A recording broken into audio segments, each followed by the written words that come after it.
सच बोलूं, अगर class 9th में अभी तक तुम्हें लग रहा है ना भाई मुझसे कुछ नहीं हो रहा, तो ये वीडियो तुम्हारे लिए last warning plus last hope दोनों है। मैं कोई टीचर नहीं हूँ जो ये बोलूंगा तुम्हें कि पढ़ लो बेटा, पढ़ाई इजी है। मैं सिर्फ इतना बोलूंगा कि अगर तुम 7 दिन के लिए सीरियस होकर ठीक से स्टडी कर लिया ना, तो तुम अपनी क्लास 9th की स्टोरी चेंज कर रहे होगे। अगर तुम कंफ्यूज्ड हो, गिल्टी फील कर रहे हो और लग रहा है तुम्हें कि तुम लेट हो चुके हो, तो ये वीडियो तुम्हारे लिए है। So hi everyone, this is Mukul Bhardwaj और आज की वीडियो में हम बात कर रहे होंगे क्लास 9 के 7 डेज चैलेंज की। तो सबसे पहले मैं तुम्हें टाइम टेबल बताऊंगा, उसके बाद तुम्हें 7 डेज चैलेंज जिसके अंदर कौन से दिन कौन सा चैप्टर करना है, कितने चैप्टर्स करने हैं, सब कुछ तुम्हें अच्छे से क्लियर हो जाएगा। और साथ में उन चैप्टर्स के मोस्ट इंपोर्टेंट टॉपिक और फिर लास्ट में सबसे इंपोर्टेंट डू और डाई स्ट्रेटजी मैं तुम्हें बता रहा हूँ। ठीक है, तो स्टार्टिंग करते हैं तुम्हारा टाइम टेबल से। तो सबसे पहले यार तुम्हें मॉर्निंग में जल्दी उठना है, 5 AM तक उठ जाना है। उसके बाद 30 मिनट की एक्सरसाइज वगैरह कर करा के साथ में फ्रेशन अप वगैरह हो के अब तुम अगले 2 घंटे के लिए स्टडी करने के लिए बैठोगे, जिसमें तुम अपने सोशल साइंस सब्जेक्ट को पढ़ रहे होगे। 5:30 से 7:30 AM तक तुम सोशल साइंस को पढ़ोगे। उसके बाद तुम स्कूल के लिए रेडी होगे, स्कूल के लिए निकल लोगे। मैंने स्कूल का टाइम माना है तुम्हारा 8 AM से 2 PM तक। इस टाइम फ्रेम में तुम अपने स्कूल चले जाते हो, आ जाते हो। अब आने के बाद फिर होता है तुम्हारा 30 मिनट का लंच और उसके बाद फिर से तुम स्टडी करने के लिए बैठोगे, जिसमें तुम अपने मैथमेटिक्स सब्जेक्ट को पढ़ोगे 2:30 PM से 4:30 PM तक। ठीक है, देन फिर तुम्हारा होगा ब्रेक। उसके बाद फिर से तुम स्टडी करने के लिए बैठोगे। इस टाइम पर तुम अपने साइंस को पढ़ोगे। ये तुम्हारा होगा 5 PM से 7 PM तक। अगले 2 घंटे के लिए तुम अपनी साइंस को पढ़ोगे। उसके बाद तुम्हारा ब्रेक होगा, जिसमें तुम अपना डिनर करोगे और डिनर कर करा के उसके बाद 8 PM से 9 PM तक तुम अपने बाकी के बचे हुए सब्जेक्ट को पढ़ोगे, जैसे हिंदी हुआ, इंग्लिश हुआ। ठीक है, 1 घंटा तुम्हारा उनके लिए होगा। देन फिर 15 मिनट के अंदर तुम अपने पूरे दिन का रिवीजन कर करा के 10 PM तक सोने के लिए चले जाओगे। और हाँ, सोते टाइम फोन बिल्कुल भी यूज नहीं करना है, ना ही इंस्टाग्राम चलाओगे, ना ही यूट्यूब पर तुम कुछ बकवास देखोगे। चुपचाप सो जाओगे और फिर अगले दिन उठ के सेम यही प्रोसेस तुम्हें फॉलो करना है। ज्यादा दिन नहीं करना है, बस 7 डेज के लिए फॉलो कर लो इस चीज को। ठीक है, समझ गए ना। अब आता है तुम्हारा नेक्स्ट 7 डेज चैलेंज प्लान। अब देखो, इस प्लान के अंदर मैंने तुम्हारे सारे चैप्टर कवर नहीं किए हैं। इसमें मैंने वो चैप्टर ऐड किए हैं जो तुम्हारे मोस्ट इंपोर्टेंट हैं, तो तुम पहले उन्हीं को करोगे और वो जो तुम्हारा फेल होने वाला डर था ना, वो बिल्कुल खत्म हो जाएगा। तुम इजीली 80% तक स्कोर कर लोगे। तो कौन से चैप्टर किस डे पर करना है, चलो बताता हूँ। तो स्टार्टिंग करते हैं तुम्हारी सोशल साइंस से। सोशल साइंस में तुम डे 1 पर द फ्रेंच रेवोल्यूशन वाला चैप्टर करोगे और उसके साथ साथ इलेक्टोरल पार्टी वाला चैप्टर उसको भी कंप्लीट करोगे। 2 चैप्टर तुम्हें डे 1 पर करने हैं। उसके बाद डे 2 पर तुम करोगे नाज़िज्म एंड हिटलर वाला चैप्टर। ये तुम्हारा डे 2 का चैलेंज होगा एसएसटी के अंदर। इसके बाद आता है डे 3, जिस पर तुम करोगे डेमोक्रेसी प्लस फूड सिक्योरिटी वाला चैप्टर। ठीक है, इसके बाद डे 4 पर तुम करोगे कॉन्स्टिट्यूशनल डिजाइन। यही एक चैप्टर करना है तुम्हें डे 4 पर। इसके बाद आता है डे 5, जिस पर तुम करोगे physical feature of India. Day 5 पर भी तुम्हें यही एक चैप्टर करना है। इसके बाद डे 6 पर तुम करोगे क्लाइमेट प्लस पॉपुलेशन वाला चैप्टर। ठीक है, ये 2 चैप्टर तुम डे 6 पर करोगे। इसके बाद डे 7 पर तुम करोगे India size and location plus people as resources वाला चैप्टर तुम डे 7 पर कर रहे होगे। इस तरह से तुम्हारी सोशल साइंस कंप्लीट हो रही होगी। अब तुम्हारे इसके मोस्ट इंपोर्टेंट टॉपिक्स क्या क्या हैं, चलो बताता हूँ। तो द फ्रेंच रेवोल्यूशन में तुम्हें बस causes of the French revolution करना है बस, और उसके साथ साथ impact and outcome of revolution, in 2 topics को कर लो। ठीक है, इसके बाद है तुम्हारा सेकंड इलेक्टोरल पार्टीज। इसके अंदर तुम्हें election process in India and need for elections, ये 2 टॉपिक्स अच्छे से कंप्लीट कर लेना है। ठीक है, इसके बाद आता है तुम्हारा third chapter Nazism and Hitler. इसमें तुम्हें फर्स्ट टॉपिक करना है treaty of Versailles and second topic करना है तुम्हें Hitler's rise and Nazi ideology. ठीक है, ये कर लेते हो, इनफ है। इसके बाद आता है तुम्हारा फोर्थ चैप्टर डेमोक्रेसी। इसके अंदर तुम्हें फीचर ऑफ डेमोक्रेसी करना है और उसके साथ साथ merit and demerit of democracy. इसके अंदर भी तुम्हें बस ये 2 टॉपिक्स करने हैं। इसके बाद आता है तुम्हारा next chapter food security in India. इसमें तुम्हें बफर स्टॉक और उसके साथ साथ पब्लिक डिस्ट्रीब्यूशन सिस्टम, ये 2 टॉपिक करने हैं बस।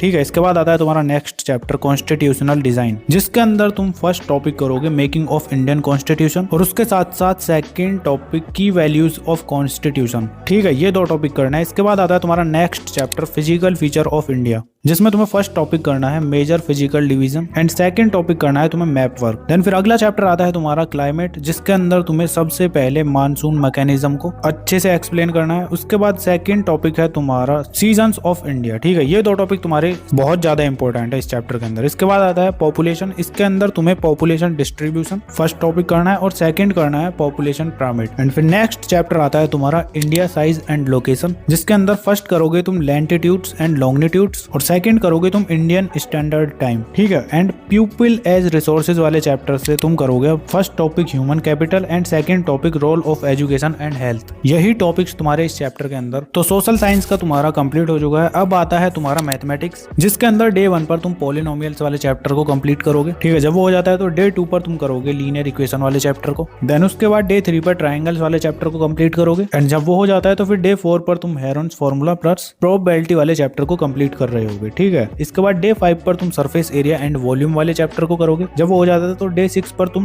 नंबर सिस्टम वाले चैप्टर को कंप्लीट कर रहे होगे, ठीक है। फिर उसके बाद डे 7 पर तुम करोगे कोऑर्डिनेट ज्योमेट्री वाला चैप्टर प्लस स्टैटिस्टिक्स वाला चैप्टर। और कुछ इस तरह से तुम्हारे 7 डेज के अंदर मैथमेटिक्स अच्छे से कंप्लीट होगा। इसके बाद अब इसके अंदर तुम्हारे मोस्ट इंपोर्टेंट टॉपिक्स क्या क्या है चलो बताता हूँ। तो पॉलिनोमियल्स के अंदर तुम्हें zeros of a polynomial plus factor theorem, ये 2 टॉपिक करने हैं, ठीक है। इसके बाद सेकंड तुम्हारा लीनियर इक्वेशन के अंदर तुम्हें graphical solution plus consistency of equations, ये करना है, ठीक है। ये 2 टॉपिक। इसके बाद ट्राइंगल्स के अंदर तुम्हें कॉन्ग्रुएंस ऑफ ट्राइंगल्स और उसके साथ साथ प्रूफ बेस्ड क्वेश्चंस करने हैं। इसके बाद प्रोबेबिलिटी के अंदर तुम्हें बेसिक प्रोबेबिलिटी फार्मूला को अच्छे से समझना है, उसके बाद उस पर क्वेश्चंस लगाने, इजी चैप्टर है, ठीक है। इसके बाद आता है सरफेस एरिया एंड वॉल्यूम, जिसके अंदर तुम्हें CSA and TSA of solid निकालना है और साथ में मिक्स्ड न्यूमेरिकल सॉल्व करने हैं। फिर आता है तुम्हारा नंबर सिस्टम, इसके अंदर तुम्हें लॉज ऑफ एक्सपोनेंट वाले टॉपिक को अच्छे से तैयार करना है और साथ में रैशनल वर्सेस इरेशनल नंबर वाले क्वेश्चंस को भी देख लेना है। अब कोऑर्डिनेट ज्योमेट्री में तुम्हें कार्टेशियन प्लेन और साथ में प्लॉटिंग पॉइंट्स, इनको अच्छे से तैयार करना है। और स्टैटिस्टिक्स तो तुम्हारा इजी सा चैप्टर है, तो पूरे चैप्टर को अच्छे से कर लेना, ठीक है। मैथ्स तुम्हारा कुछ इस तरह से कंप्लीट हो रहा होगा। अब आता है तुम्हारा साइंस। तो साइंस के अंदर यार तुम डे 1 पर मोशन वाले चैप्टर को करोगे। इसके बाद डे 2 पर तुम force and laws of motion वाले चैप्टर को करोगे। डे 3 पर तुम ग्रेविटेशन वाले चैप्टर को करोगे। डे 4 पर तुम वर्क एंड एनर्जी वाले चैप्टर को करोगे। उसके बाद डे 5 पर तुम सेल एंड फंक्शन और उसके साथ टिश्यूज वाले चैप्टर को कंप्लीट कर रहे होगे। देन फिर डे 6 पर तुम मैटर इन आवर सराउंडिंग वाले चैप्टर को करोगे। एंड डे 7 पर तुम sounds plus atom and molecules वाले चैप्टर को कंप्लीट कर रहे होगे, ठीक है। 7 डेज चैलेंज कंप्लीट। अब इसके बाद आते हैं इसके मोस्ट इंपोर्टेंट टॉपिक्स, जिसमें तुम्हें मोशन चैप्टर के अंदर मोशन ग्राफ्स को अच्छे से कंप्लीट करना है। उसके बाद इक्वेशंस ऑफ मोशन के न्यूमेरिकल अच्छे से लगा लेने हैं, ठीक है। इसके बाद तुम्हारा force and laws of motion वाले चैप्टर के अंदर तुम्हें सबसे पहले न्यूटन्स के 3 लॉज अच्छे से तैयार कर लेने हैं और उसके साथ साथ कंजर्वेशन ऑफ मोमेंटम के न्यूमेरिकल बहुत ही अच्छे से तैयार करने हैं, ठीक है। इसके बाद आता है तुम्हारा ग्रेविटेशन। तो उसके अंदर तुम्हें यूनिवर्सल लॉ ऑफ ग्रेविटेशन और उसके साथ साथ आर्किमिडीज प्रिंसिपल को अच्छे से तैयार कर लेना है। देन फिर आता है तुम्हारा वर्क एंड एनर्जी वाला चैप्टर। इसके अंदर तुम्हें kinetic energy and potential energy, इनको गलती से भी स्किप नहीं करना है। इसके साथ साथ तुम्हें law of conservation of energy, इसको अच्छे से कंप्लीट करना है, ठीक है। इसके बाद आता है तुम्हारा सेल एंड टिश्यूज वाला चैप्टर। सेल वाले चैप्टर के अंदर तुम करोगे सेल